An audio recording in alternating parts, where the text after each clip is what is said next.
Hey there, quick note before we dive in. What you're watching right now is a lesson from one of my courses that I've decided to release completely for free here on YouTube so you don't have to pay a dime. So instead of asking you to buy my course, if you want to show your appreciation, here's a couple of things that you can do. Like this video, share this video, subscribe to my channel. These small actions tell YouTube to share my content with more people, which is a huge help. Also, feel free to check out my recommended equipment links in the description below. If you do purchase equipment from these links, I do get a small commission at no extra cost to you whatsoever. Or if you want to, you can leave me a super thanks or even just hit play on one of my playlists. I know it sounds silly, but if you just hit play on one of my playlists and let it play in the background, even if you're not paying attention, it tells YouTube, hey, people are watching these videos. I'm going to push it out to more people. So even if you just want to do that, I would love it. I would appreciate it so much. And then lastly, if you're looking for more personalized help, I do offer private coaching that you can find in the description of this video. Either way, I really appreciate you, whether you choose to do one of these things or not. Just by simply watching this video, it means a lot to me. Thank you so much.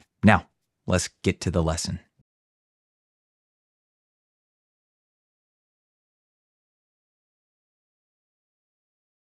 All right, in this video, I'd like to cover some areas of the EQ to look out for and what they do to the voice, whether you're cutting or boosting them. But before we dive into all of that, we first need to better understand the frequency ranges of the EQ. So let's cover that first.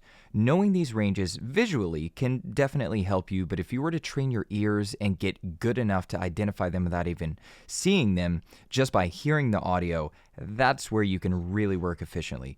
Quick disclaimer. Most of what I'm covering in this section is just averages. The reason for this is that every voice, space, and microphone is different. So the bass in my voice might fall around 120 hertz, where the bass from someone else's voice might be found more around 150 hertz. There's no way to just outright say the bass in a human voice lives at X because everyone's voice will vary. So these are just average ranges to get you close. Your ears will take you the rest of the way. All right. Let's break this down. Lows, 20 hertz to 120 hertz. Low mids, 120 hertz to 500 hertz. Mids, 500 hertz to 2000 kilohertz. High mids, 2000 kilohertz to 8000 kilohertz. Highs, 8000 kilohertz to 20,000 kilohertz. All right, so now that we've defined the ranges, let's get into how they actually affect the voice. 80 hertz and below, rumble. Low frequency noise. This area is known as low rumble and can tend to build up in your audio. You'll use a high pass filter to deal with this low rumble. Using a high pass filter to deal with rumble is the first thing pretty much any engineer in the world is going to do to the voice that they're working with. Every voiceover or just recorded voice that you hear on TV, radio, streaming, or wherever it is that you're consuming content has a high pass filter thrown onto it. They'll either cut up to 60 hertz, 80 hertz, and even up to 100 hertz and anything in between. It all just depends on the voice that they're working with. I always cut up to about 70 to 80 hertz out of my audio for my voiceovers and YouTube videos. It's something that most people can't even hear the effects of, but trust me when I say it will clean up your audio and help reduce the volume of your noise floor. Always good practice to do. Moving on. 120 hertz, bottom end for most males. Boosting this frequency can make the very bottom end of a lot of male voices sound bigger and fuller. You can hear this technique used a lot in movie trailer voiceovers, car commercials, and things like that, especially back in the day when the voice of God was a big thing, you know? You just really got to be careful here because while boosting this frequency can help the voice sound bigger and fuller, in some cases you might need to cut this frequency if there's too much to allow the audio to sound more clear. On top of that, you may just need to totally leave this alone altogether. This is why I talk so much about ear training. Knowing when and when not to do something is crucial. 200 hertz, bottom end for most females.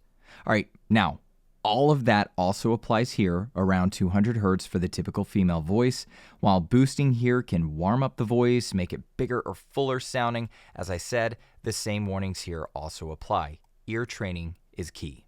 500 hertz, boxiness. All right, 500 hertz. Some people will say, I sound like I'm in a tube, or I sound hollow, or I sound like I'm in a cardboard box. This sound is mainly due to the fact that the individual hasn't professionally treated their space. Acoustically treating your space is by far the most important part to having professional sounding audio.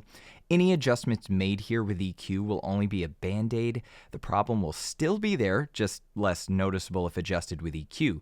You can actually make a small cut here with your EQ to get rid of some of that boxiness, but as I said previously, these are just averages. You have to have a trained ear to find exactly where your boxiness lives and cut it out. However, simply acoustically treating your space will alleviate this issue, so that's what I recommend doing instead.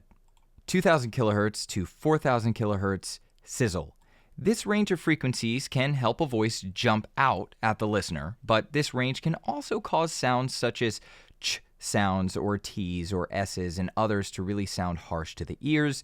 You'd want to be really careful with this one. You may even need to make a slight cut here so that your audio is easier to listen to and less harsh. For example, when it comes to my YouTube videos, I usually use dynamic EQ here, set to about 3K to cut down on the harshness of my audio. 4000 kilohertz to 10,000 kilohertz sibilance. The harsh whistle of an S can be found between 4K and 10K, and yes, that is quite a range, I know. I used to edit audio for a married couple, and the husband had sibilance around 4K while the wife had sibilance around 10K, and believe it or not, she actually had sibilance in like 3 other places as well. Very, very difficult to deal with, but I say that to say sibilance has quite the range of existence, as you can see. That's all I'll say here, so make sure to watch the video I did all about sibilance to find out more, and also how to reduce it. 12K and above, top end airiness. Boosting this frequency is yet another way to help the voice jump out at the listener, but you need to be really careful here because boosting this frequency too much can cause the audio to sound really harsh and fatiguing to the ears. You could also use a low-pass filter here to cut down on some of the high end and harshness, but I usually just leave this alone and don't do anything here.